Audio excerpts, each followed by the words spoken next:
ഇനി നമുക്കത് മനസ്സിലൊന്ന് ഉറക്കണ്ടേ? അതിനുറക്കാനുള്ള വഴി ഖുർആൻ ഇതിന് പറഞ്ഞ ചില ഉദാഹരണങ്ങളാണ്. ഞാൻ എണ്ണിപ്പോയിക്കോളാം, നിങ്ങളെ മനസ്സിലാലോചിച്ചാൽ മതി. എന്തപ്പോൾ ഞാൻ പറയാൻ പോണത്? തൗഹീദിൻ്റെ യഥാർത്ഥ സുഖം മനസ്സിക്ക് ഇങ്ങോട്ട് വന്നിട്ട് ജീവിതത്തെ പറ്റിയുള്ള കാഴ്ചപ്പാടേ മാറിയ മനുഷ്യന്മാർ, അതാ നമുക്ക് മാതൃക. ഫറോവ മത്സരം സംഘടിപ്പിച്ചു മൂസാ നബി അലൈഹി ഇസ്ലാമിൻ്റെ കാലത്ത്. ഖുർആൻ എത്ര തവണയാണ് അത് പറഞ്ഞത്? സാഹിറന്മാർ ചോദിച്ചു, ആഭിചാരകന്മാർ ചോദിച്ചു ഫറോവയോട്, അല്ല ജയിച്ചാൽ സമ്മാനമൊക്കെ ഉണ്ടാവൂലേ? അതും കൂടി പറഞ്ഞ് പഠിച്ചവൻ, സമ്മാനമൊക്കെ ഉണ്ടാവൂലേ കൂട്ടരെ, ഞങ്ങൾക്ക് ഉണ്ടാവൂലേ ഓർ രാജാവിനോട്. രാജാവ് പറഞ്ഞു, പിന്നെ നിങ്ങളല്ലേ എൻ്റെ കാര്യപ്പെട്ടവര്. മത്സരം നടന്നു, മൂസാ നബി ജയിച്ചു. ആദ്യം വിശ്വസിച്ചു സാഹിറന്മാർ. മൂസാ നബി അലൈഹി ഇസ്ലാമിന്റെയും ഹാറൂനെയും തൗഹീദ് കണ്ട് കടക്കുക ഉള്ളിക്ക്. കണ്ടത് കണ്ടില്ലേ?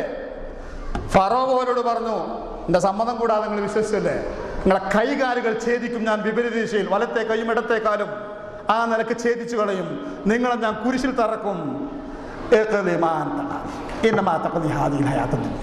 ഈ എന്ത് വേണമെങ്കിൽ വിധിച്ചടാ, ഈ ദുനിയാവിലെ വിധിക്കൂ, ഓടാണ് ഒന്നുമല്ല. 5 മിനിറ്റ് മുമ്പ് 10 മിനിറ്റ് മുമ്പ് രാജാവിന്റെ മുമ്പിൽ ഓച്ചാനിച്ച് നിന്നിട്ട് ജയിച്ച സമ്മാനം പുടവയൊക്കെ ഉണ്ടാവൂലേ എന്ന് ചോദിച്ച ആളുകൾ, നീ എന്ത് വേണമെങ്കിൽ വിധിച്ചടാ, ഈ ദുനിയാവിൽ നീ വിധിക്കൂ, ഞങ്ങൾ എന്നെക്കാളും വലിയൊരു റബ്ബിന്റെ ആൾക്കാരായി മാറിന്, പോടാ അവിടുന്ന് എന്ന മട്ടിൽ പോച്ഛമായി സംസാരിച്ചു. ഇതാ തൗഹീദിന്റെ മാറ്റം. ഈ മാറ്റായ എന്നിലും നിങ്ങളിലും ഉണ്ടാവേണ്ട ഊർജത്തിന്റെ മാറ്റം. ദുനിയവിയായ ജീവിതത്തെ നിസ്സാരം. എൻ്റെ ജോലി ഞാൻ നഷ്ടപ്പെടുത്തും നിസ്കരിക്കാൻ പോയാൽ, ഞാൻ നിസ്കരിക്കും, എൻ്റെ ജോലി നഷ്ടപ്പെടുത്തൂല. ഇനി എൻ്റെ ജോലി നഷ്ടപ്പെടുത്താൻ എൻ്റെ ജോലി ഞാനും നഷ്ടപ്പെടുത്തും. അത് അത്ര പുണ്യമുള്ള കാര്യമില്ലെങ്കിൽ ഒരു പാഠം പഠിപ്പിക്കാൻ വേണ്ടി ഈ എന്നൊന്നും ചെയ്യാൻ പോണില്ല, ഒന്നും ആക്കൂല. ഈ മക്കളിട്ട് വന്നാൽ ഞാൻ സ്കൂളിൽ നിന്ന് പുറത്താക്കും, ഇന്ന ഈ പുറത്താക്കൂല, പുറത്താക്കാൻ വരുന്ന പോലെ ഞാൻ കോടതി കയറ്റും ചെയ്യും. എന്നാ ഞാൻ ഈ കുരിശ് രൂപത്തിന് മുമ്പിൽ പ്രാർത്ഥന ചൊല്ലിയാലേ നിനക്ക് ഈ കോളേജിൽ സീറ്റ് ഉണ്ടാവുള്ളൂ എന്ന് പറഞ്ഞു. അപ്പം നല്ലൊരു മുത്തുമോള് പറഞ്ഞു, ഞാനത് ചെയ്യൂല എന്ന് പറഞ്ഞു. എനിക്ക് ആ പ്രാർത്ഥന ഇഷ്ടമല്ല, എൻ്റെ മതത്തിന് ഇഷ്ടമല്ല അത് പറഞ്ഞു. ബഹളം വെച്ചു. അവർ രക്ഷകർത്താവിനെ വിളിച്ചു, ശടിച്ചു തന്നു. കുട്ടിയോട് പറഞ്ഞു, നീ ചൊല്ലണ്ടാറുണ്ട്. ഓളപ്പോൾ കുറേ കുട്ടികൾ വേറെയും കൂടി ഒരു ചെല്ലില്ല, ഒരു ഖുർആൻ ക്ലാസ് എടുക്കുകയാണ് അവരെ. അള്ളാഹ് അനുഗ്രഹിക്കുമാറാകട്ടെ. അത്രയേ ഉള്ളൂ. ഈമാൻ തൗഹീദിന്റെ ശക്തി മനസ്സിലേക്ക് കയറിയാൽ ഈ ജീവിതത്തിലെ വെല്ലുവിളികളെ, ഭീഷണികളെ,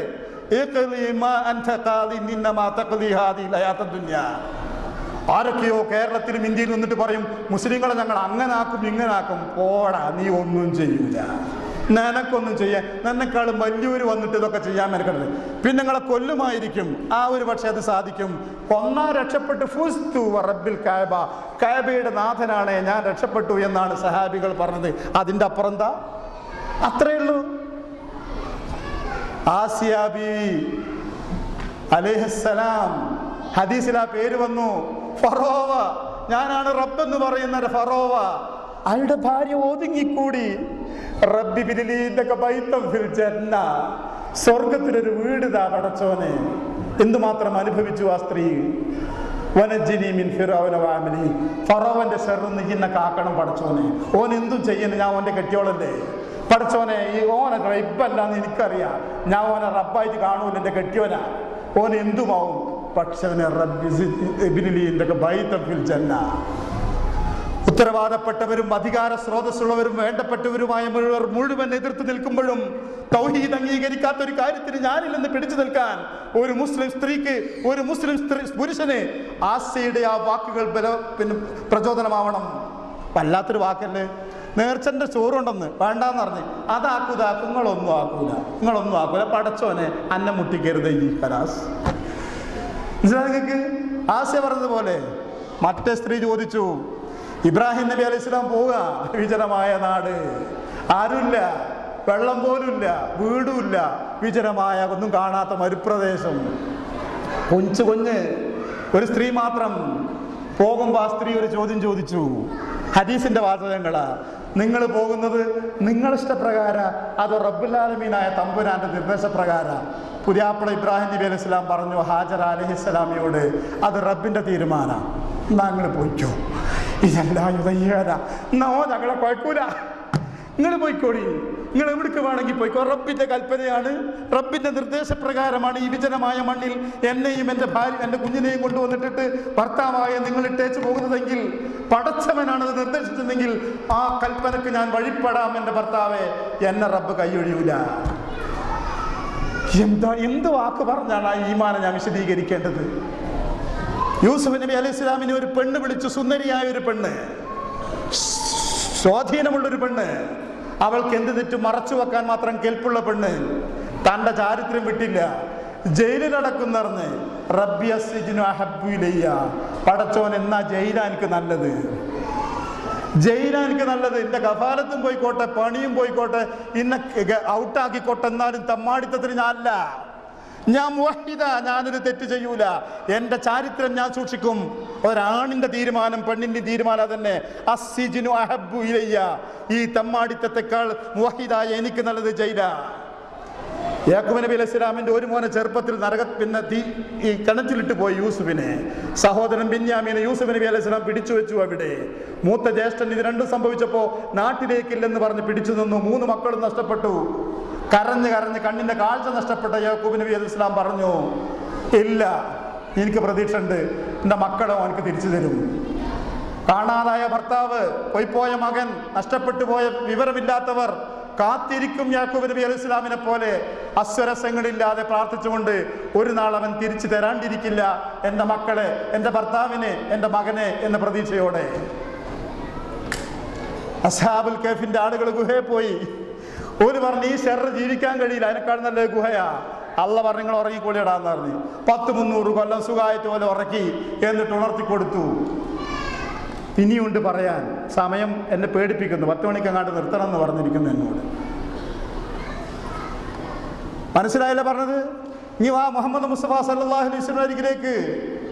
നബി സല്ലല്ലാഹു അലൈഹി വസല്ലം ജീവിതത്തിന് ഇതാ ആ തൗഹീദിന്റെ വാക്കുകൾക്കും ആ തൗഹീദിന്റെ ആശയങ്ങൾക്കും ലഭിച്ച മാറ്റങ്ങൾ ഏതിനാ അത് കാണാത്തത്? നബി സല്ലല്ലാഹു അലൈഹി വസല്ലം ജീവിതത്തിൽ അബൂ താലിബ് പറഞ്ഞു, മോനെ നന്നപ്പോൾ ഖുറൈശികൾക്ക് എല്ലാവർക്കും വെറുപ്പാ, എനിക്കും അറിയത്, അതെനിക്കും അറിയാം, ഞാൻ ഇന്നെ പേടിച്ചിട്ട് അവലൊന്നും ചെയ്യാത്തത്. മൂത്താപ്പ നേരാണ്, സംഗതി നബി സല്ലല്ലാഹു അലൈഹി വസല്ലം നിരാകരിച്ചൊന്നുമില്ല, ഇനി ഇജ്ജ് നിർത്തിയിട്ടില്ലെങ്കിൽ എനിക്ക് എന്നെ സഹായിക്കാൻ പറ്റൂല, അതുകൊണ്ട് മോനെ ഒരു വല്ലാണ്ട് നിർബന്ധിക്കണം, എൻ്റെ മോനെ ഈ പരിപാടി നിർത്ത്. മൂത്താപ്പ വലത്തെ കയ്യിൽ സൂര്യനെ പിടിച്ചു തന്ന് ഇടത്തെ കയ്യിൽ ചന്ദ്രനെയും പിടിച്ചു തന്നിട്ട് ഈ പരിപാടി നിർത്താൻ പറഞ്ഞാൽ ഞാൻ നിർത്തൂല, ഒന്നെങ്കിൽ ജയിക്കും അല്ലെങ്കിൽ മരിക്കും മൂത്താപ്പ. മോനെ അതാ തീരുമാനം, നയ്യ മുന്നോട്ട് പോയിക്കോ, ഈ മൂത്താപ്പുള്ളിടത്തോളം കാലം നിനക്കൊന്നും വരൂല.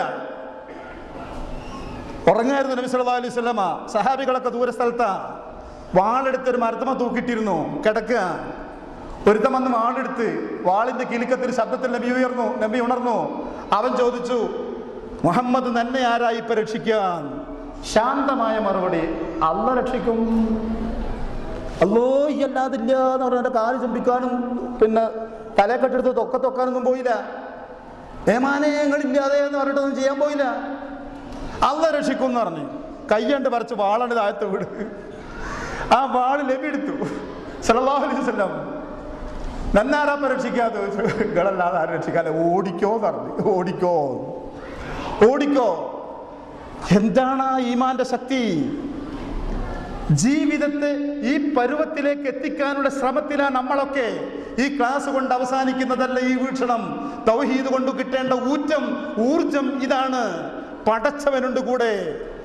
ആളുകൾ കുമ്പിട്ട് നോക്കിയാൽ, ഒന്ന് തലകുനിച്ച് നോക്കിയാൽ 2 മനുഷ്യ ശരീരങ്ങൾ ഗുഹക്കകത്തിരിക്കുന്നത് കാണാം.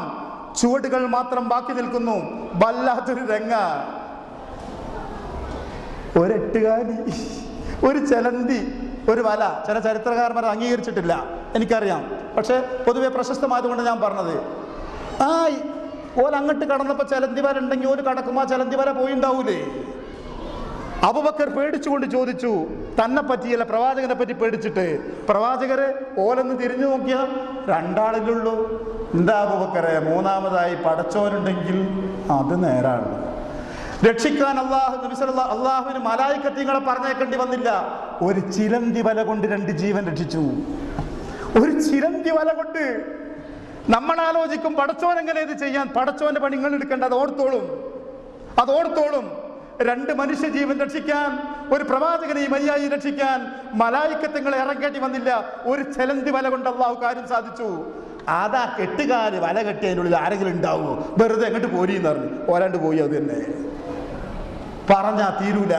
തൗഹീദിന്റെ വിശ്വാസത്തിൽ ഉറച്ചു നിന്ന വിശ്വാസത്തിന്റെ വാനൻ നബിയുൽ അകദിബ്, ആ നബി അബ്ദുൽ മുത്തലിബ്, ഞാൻ അള്ളാന്റെ ദൂതനാ, അത് സത്യമാ, അത് കളവല്ല, ഞാൻ അബ്ദുൽ മുത്തലിബിന്റെ വേദക്കൂട്ടിയ, യുദ്ധരംഗത്ത് നിന്ന് ഓടിപ്പോകുക മുഹമ്മദ് സല്ലല്ലാഹു അലൈഹി വസല്ലം ഒരിക്കലും ചെയ്യില്ല. ഉദാഹരണം അവിടെയുണ്ട്. ഇത് കേട്ട് തഴമ്പിക്കാനുള്ളതല്ല, ജീവിതത്തെ കൂട്ടിമുട്ടിച്ച് നിർത്തും പടച്ച തമ്പുരാൻ. മയ്യത്തുകൾ എടുത്തെടുത്തേണ്ടി വരും സ്വന്തം ജീവിതത്തിന്റെ. ദാരിദ്ര്യം മുന്നിൽ വന്ന് നിൽക്കും, രോഗത്തിന്റെ മേൽ രോഗം വന്ന് നിൽക്കും, പ്രയാസങ്ങളുടെ മേൽ പ്രയാസങ്ങൾ വന്ന് നിൽക്കും. പ്രതീക്ഷകൾ നടക്കാതെ പോയിട്ട് ജീവിതം ഇങ്ങനെ ഒരുതരം പരിഭ്രാന്തിയിൽ കൊണ്ടുവന്ന് നിർത്തും. ഞാനൊരു മുവഹിദ, ലാ യുളയ്യന, അവൻ എന്നെ കൈയൊഴിയില്ല, അവൻ എന്നെ കൈയൊഴിയില്ല, ഇതൊക്കെ കാത്തവനുണ്ടാവും എന്ന് സ്വയം പഠിക്കണം, പഠിപ്പിച്ചു കൊടുക്കണം. കുടുംബത്തിനിതുണ്ടാവണം, മക്കളിനിതുണ്ടാവണം, പകർന്നു കൊടുക്കണം. അവിടെ ഉറച്ചു നിൽക്കാൻ സമൂഹത്തിന് തയ്യാറ് കൊടുക്കണം. ഭയപ്പെടുത്തുന്ന പ്രസ്താവനകളും പിന്നെ രംഗങ്ങളും കാണുമ്പോൾ മറ്റോൻ വരുന്നുണ്ട്, ഒന്നോട്ടെ പോയിക്കോട്ടെ, നമുക്കെന്താ, അവൻ അങ്ങനെ പറഞ്ഞിരിക്കുന്നു, ഇന്ത്യന്ന് പുറത്താക്കുന്നു. ഇന്ത്യന്ന് ഒരു കുട്ടിനെ മുസ്ലിമിനിക്ക് പുറത്താക്കൂല, പുറത്താക്കാൻ വന്നോ സ്വയം പുറത്താവും. ചരിത്രം അതാ പറഞ്ഞത്. ഇന്ത്യൻ സ്വാതന്ത്ര്യ സമരത്തിന്റെ സമയങ്ങളിൽ സിഖുകാരനും ഹിന്ദുക്കളും കൂടിയിട്ട് ആ മുസ്ലിങ്ങളെ കൂട്ടക്കൊല ചെയ്തത്. ഒടുവിൽ അന്ന് സിഖുകാരൻ ഭായി ഹിന്ദു സമുദായത്തിന്റെ ഭാഗമായിരുന്നു പോലും, അങ്ങനെയാ പറഞ്ഞിരുന്നത്. കാലങ്ങളാണ് കഴിഞ്ഞിട്ട് സിഖുകാരന്റെ കയ്യാൽ ഹിന്ദുവും കൊല്ലപ്പെട്ടു, ഹിന്ദുവിന്റെ കയ്യാൽ സിഖുകാരനും കൊല്ലപ്പെട്ടു. ചരിത്രത്തിന്റെ ആവർത്തനമായിരുന്നു അത്. 947 മുസൽമാനെ കൂട്ടക്കൊല ചെയ്യാൻ ഹിന്ദുവും സിഖുകാരനും കൂടി ഒരുമിച്ച് കൂടി നിരാലംബരായ ഒരുപാട് മുസ്ലിങ്ങളെ കൊന്നൊടുക്കിയത്. നാളുകൾ കഴിഞ്ഞപ്പോൾ പടച്ചവൻ പകരം കൊടുത്തു, നിങ്ങൾ തമ്മിൽ തല്ലി തീർക്കുകയും. അത് ലോകത്തിന്റെ നീതിയാ, പടച്ചവൻ കൈയൊഴിയാറില്ല. ബാബരി മസ്ജിദ് തകർക്കാൻ വേണ്ടി പരിശീലനങ്ങൾ നേടിയ, അതിന് പ്രത്യേകമായി തെരഞ്ഞെടുത്ത വളണ്ടിയർമാരുള്ള പ്രദേശമായിരുന്നു മഹാരാഷ്ട്രയിലെ ലത്തൂർ. ആ ലത്തൂരിൽ പടച്ച തമ്പുരാൻ ഭൂകമ്പമുണ്ടായി, ഭൂചലനമുണ്ടാക്കി, കൊന്നൊടുക്കി നശിപ്പിച്ചു തീർത്തു. പടച്ചവൻ അവന്റെ ഉത്തരവാദിത്വം നിർവഹിച്ചു കൊണ്ടിരിക്കുന്നു. കഥയല്ല ഇത്, അത് സംഭവിച്ചു കൊണ്ടിരിക്കുന്നു. ആ ഒരു വിശ്വാസം സഹാബികളെ നോക്കുങ്ങള്. ഹുബൈബ് റളിയല്ലാഹു അൻഹു, ഹുബൈബ് ബിൻ അദി റളിയല്ലാഹു അൻഹു, അദ്ദേഹത്തെ സഹാബിയെ ഒരു ബന്ദിയായി പിടിക്കപ്പെട്ടു, കൊല്ലപ്പെടാൻ പോവുക. വീട്ടു തടങ്കലിൽ നിർത്തി, ഒരു മുശ്രിക്കിന്റെ വീട്ടു തടങ്കലിൽ നിർത്തി കൊല്ലാനാ, ക്രൂശിക്കാനാ തീരുമാനം സഹാബിയെ. നബി സല്ലല്ലാഹു അലൈഹി വസല്ലം സഹാബികൾ മദീനത്താ. ഒരു നാൾ ഈ വീട്ടിൽ താമസിക്കുന്ന അന്ന് പിറ്റേന്ന് തന്നെ ക്രൂശിക്കും എന്നറിയാം ഹുബൈബിന്.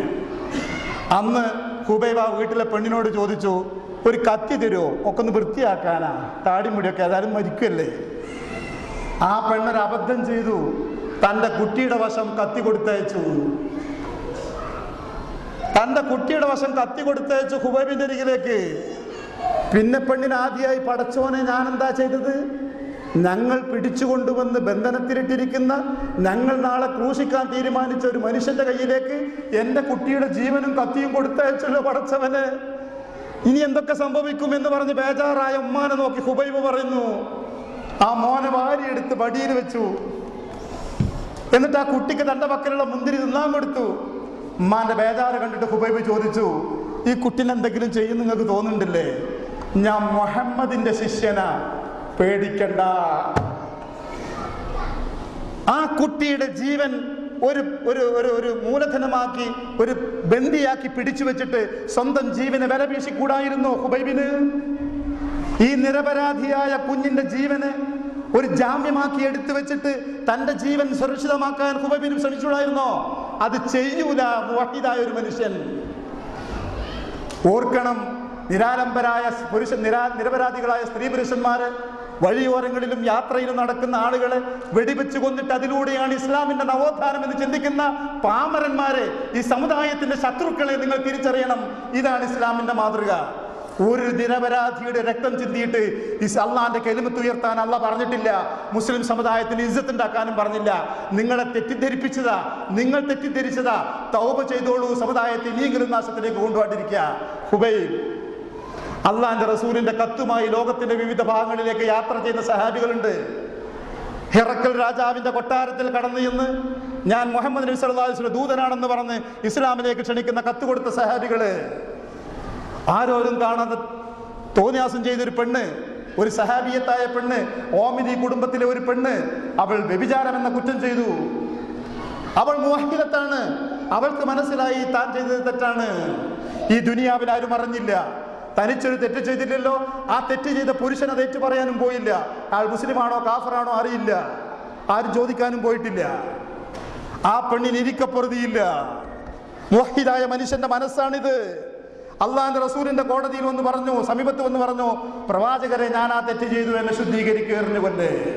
ഇഷ്ടപ്പെടാതെ മുഖം തിരിച്ചു. പ്രവാചകന്റെ ഭാഗത്തൊക്കെ മുഖം തിരിച്ച് ആ പെണ്ണ് വന്നു. പ്രവാചകൻ ആ പ്രതികരണമേ ഇഷ്ടമായില്ല എന്നർത്ഥം. എന്തിനെൻ്റെ അടുത്ത് വന്ന് പറയുന്നു എന്ന് പിന്നീട് ചോദിക്കുകയും ചെയ്തു. നീ ഗർഭിണിയോ മറ്റോ ആണെങ്കിൽ നീ പ്രസവിച്ച ശേഷം വാ എന്ന് പറഞ്ഞു. അവൾ പോയി. പ്രസവിച്ച് 10 മാസം കഴിഞ്ഞ ആ സ്ത്രീ വന്നു. അവളെ മനസ്സിലെ കുറ്റബോധം തീരുന്നില്ല. പ്രവാചകരെ ഇനിയെങ്കിലും എന്നെ ശുദ്ധീകരിക്ക്, ഞാൻ പ്രസവം കഴിഞ്ഞുവല്ലോ, എറിഞ്ഞു കൊല്ലണമെന്ന ആ പെണ്ണിന്റെ ആവശ്യം. നബി സല്ലല്ലാഹു അലൈഹി വസല്ലം പറഞ്ഞു, എന്നെ ഇപ്പൊ എറിഞ്ഞു കൊന്ന ഈ കുട്ടിക്കാരെ ഭക്ഷണം കൊടുക്കുക, മുല കൊടുക്കണ്ടേ? അതുകൊണ്ട് കുട്ടിക്ക് ഭക്ഷണം കഴിക്കേണ്ട പ്രായം 2 കൊല്ലം കൂടി കഴിയട്ടെ എന്ന് പറഞ്ഞു. സഹാബികളും നബിയും ഒക്കെ അത് മറന്നു കാണണം, അറിയില്ല. 2 കൊല്ലത്തിന് ശേഷം ഈ കുട്ടിയുടെ കയ്യിൽ, 2 വയസ്സായ കുട്ടിയുടെ കയ്യിൽ റൊട്ടിക്കഷ്ണം കൊടുത്തുകൊണ്ട് ആ പെണ്ണ് വന്നിട്ട് പറഞ്ഞു, ഇനിയെങ്കിലും അമാന്തിക്കരുത്, പ്രവാചകരെ എന്നെ എറിഞ്ഞു കൊല്ലണം. ഈ പെണ്ണിന്റെ മനസ്സിനെ ചലിപ്പിച്ച വികാരം എന്താണ്? ആ പെണ്ണിന്റെ മനസ്സിനെ വേലിയേറ്റമുണ്ടാക്കിയ, അവളുടെ സ്വസ്ഥത നഷ്ടപ്പെടുത്തിയ വികാരം എന്താണ്? ആ വികാരമാണ് നമ്മുടെ മനസ്സിൽ കിടക്കുന്ന തൗഹീദ് എന്ന് പറയുന്ന വികാരം. ഈ മാറ്റം നമ്മളിൽ ഉണ്ടാവണമെന്നാണ് പറഞ്ഞുകൊണ്ട് ഉദ്ദേശിക്കുന്നത്.